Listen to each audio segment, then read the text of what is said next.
Welcome into the Wildcats Today Podcast. Today we are joined by former Kentucky Wildcat and member of La Familia, Kahlil Whitney. Kahlil, thank you so much for coming on with us, man. We really appreciate you. Appreciate it, man. It's a pleasure to be on here with you guys. Yeah. Well, the first thing we want to know is obviously a guy that played at Kentucky, and you haven't been around BBN for a few years now, and now this TBT tournament thing happens, and here you are back in Lexington, some of the best fans in college basketball supporting you. What kind of did that feel like for you being back here in Lexington? It felt great. It just felt awesome, actually. Just having the fans embrace me again as a player here, and actually have a few good games in front of the fans was just actually it was a big relief for me, but it was a great experience to actually get to feel the energy of the fans again. Yep. Yeah. So along those lines, it was awesome watching you ball out for sure. It was really cool. It made me super happy, and you were definitely a standout on that team. And so one of the questions I was wondering is, do you want to come back and play again for this team next year for the TBT? Absolutely. If the opportunity presents itself, I would definitely be here in Lexington again. So, yeah, I would say yes. So another question that we wanted to run by is obviously, you got to play with a lot of Kentucky legends. I mean, that's the fun part of this TBT tournament is these fans, like I said, I keep calling BBN the best fan base in college basketball. And I'm we both believe that, but it's, you get to play with these guys, Willie Cauley-Stein, the Harrison twins, Duran Lamb. I mean, you get to play with all these. What was that like to just kind of play with all of these Kentucky legends? How cool of a moment was that for you personally? Personally, it was great. Just knowing these guys these are like high caliber players, and we're all like around the same type of caliber players, and just having those guys on the same team is good for all of us because we know that it'll bring that competitive edge out. But just on a personal level, I played with Willie in the G League, so I already had a relationship with Willie, so that's my dog. I felt like we had a great team put together. I mean, it's just unfortunate that we came up short, but I feel really great about the team. Yeah, that was a heartbreaker. I wasn't the most happy about that the other night. But along the process, there was a little secret scrimmage going on against the new guys. And I saw them supporting you guys throughout the whole process as well throughout TBT, which was really cool to see. How did that scrimmage go, and what were your takeaways maybe from the young guys? Great scrimmage, very competitive. I think they won by like 4 or 5. I think we played 3 quarters. Great group of guys.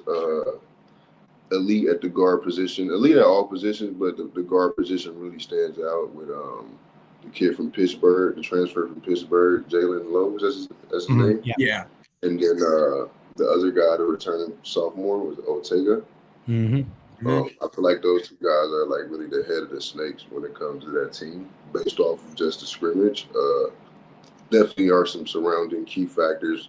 Some guys I didn't mention, but I feel like the team is going to be one of the top teams in the country once again, like always. And like any other young team, got learning to do along the way. But I feel like that's a great group of guys that Pope has put together.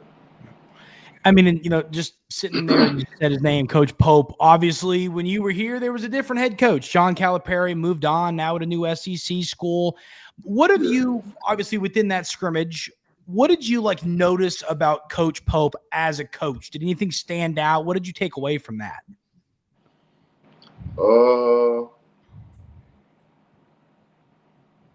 I would say the way they handle themselves, like in front of everyone. You know what I'm saying? Like Pope is more of a calmer guy. He'll just draw something up, or the way he coaches his guys is more of how can I put it, more motivational without more of the animated, the screaming and the yelling and stuff like that. Not that I'm saying that anything wrong with that, but that's just like the difference I see. As far as like the offenses and everything, I feel like it's pretty similar, but I feel like Kyle, once he knows he has something going, he just stay with it. So that's what I took out of that. Definitely. And another thing, I know Coach Pope has been getting on the young guys about defense, and he said they actually gave up 1.8 points per possession against you guys in the first quarter, which is not very good. No. So it was what? more, What were, it was more of us just knowing how to score against younger guys. I mean, we got years and years on these guys, so it's a little easier when you become a professional. But like, no knock at the young guys; those guys are very competitive, and they're gonna play in the NBA one day. So salute to them. I mean, it's funny because when a lot of those players, we've had interviews, media stuff with them throughout the last couple months or so, and they keep talking about their defense and how good that they can be defensively. And then we heard from Coach Pope on Monday, and that was the first time we heard from him in a few months. And someone asked him, like, Coach, everybody's been saying that all the players have been saying the defense is great. They're going to be one of the best defensive teams in the country. And he looked at us and said, well, they're lying. We got a long ways to go to be a good defense. So, I mean, I guess the question I've got for you is how, they've got a few months till the season starts. They've got a few months to continue to how far do you think this defense has to go to be elite this season? Because last year it was a struggle. Kentucky's defense was not good last year, and it cost them in a tournament. Yeah. I don't think they got a long way to go at all. I think there's more the group of guys is more to come together and do it. Defense is something that you have to have it in you. You have to have that type of mentality to just want to go out there and play that side of the ball. So I feel like once they get that mindset together, which doesn't take that long, probably a game or two maybe. If not before, they'll be ready before the season. That's how I feel. But I feel like this group, they have the right mindset. They play hard as hell, and I feel like that's going to help them. Yeah, and I wanted to bring this up as well. So you said you would be willing to come back for TBT. I wanted to see if there was any player you could add to your roster, former UK player. Who would it be? Former UK player. They're not in the NBA. Can't be in the NBA. Well, yeah.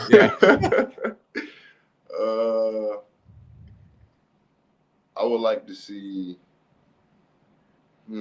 That's tough. I would like to see John Wall suit back up. Mm-hmm.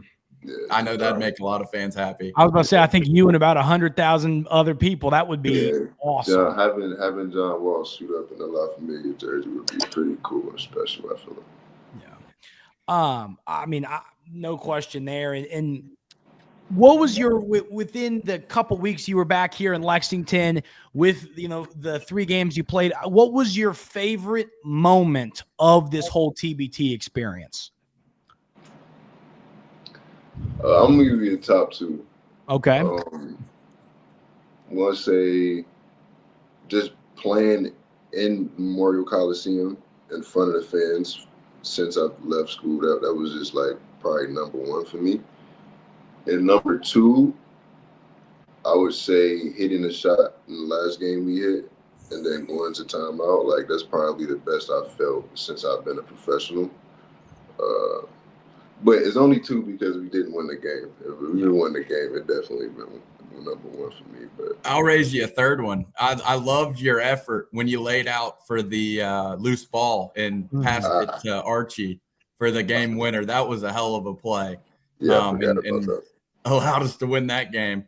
I also had another question. You see his name down there below. I want to know how you got the nickname the Dragon. I think we've all been wondering that. This is different. It's different. In high school, we were in Vegas. We were playing, I forgot who we were playing. I think we were playing Kenyon Martin's team. I forgot. It was like California Supreme, he had his father there or whatever, but I have my whole family there. And I think I went off for like 50 against those guys. But like at halftime, like my uncle and my pops just started saying like, he's a dragon. I always like dragons, you know what I'm saying? But like they just kept saying it and pushing it, and then the next thing I know, like everybody in the crowd was saying it. So I just ran with it because like it's a dragon, it's different, still a fierce creature, but it's super different, and I feel like that's like my identity as a basketball player. So. All right, I got one. We just got done asking you about a player that's not in the NBA that you'd like to see join La Familia. This will be a fun question. I think the fans will love this. You had to pluck 3 players that are currently NBA players to join La Familia. Who would they be and why? I mean, number one, I would have to go with Shai Gilgeous because he's the MVP. I can't have to.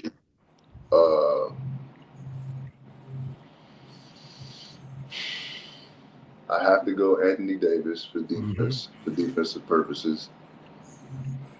Oh man! And you said 3, right? Yeah, 3. One more.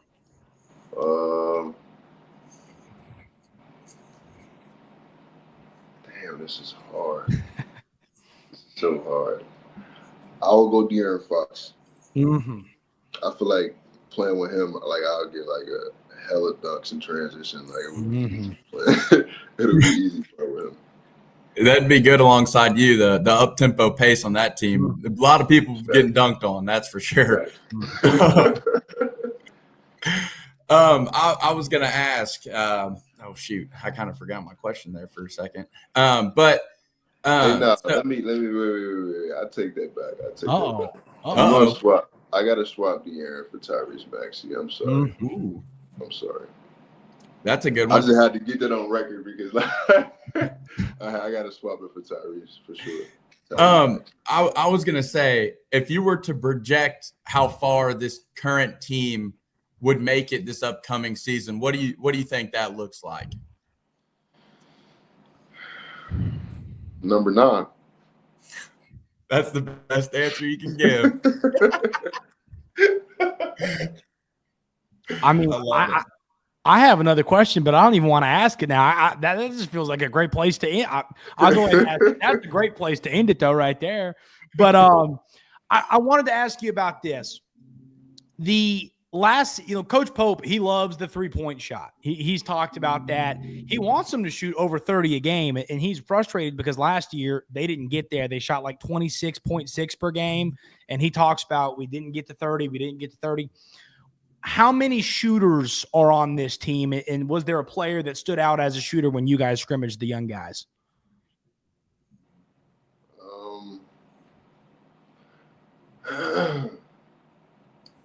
I'm not gonna be the one to get that sauce out, but what I'm gonna tell you is, what I will tell you is, the group that we played in the scrimmage, I'm pretty sure that's gonna be the team, but they can knock the 3 down. They can knock it down, and they got guys who are willing to take high volume shots. So I feel like they'll be okay in that category. Yeah. Carson, you got any more questions? For sure. No, that's all I got for today. Yeah. Thank you, Kahlil, for coming on. Your story is really inspirational, and I know you inspired a lot of people, and it was great seeing you come back and join the TBT team, and I hope you come back next year because you're super fun to watch. Man, appreciate that, man. Appreciate you guys having me. Yeah. Thanks for being here today at the Wildcats Today Podcast. Hit that subscribe button if you haven't already. We really appreciate you, and we'll see you next time right here on the Wildcats Today Podcast.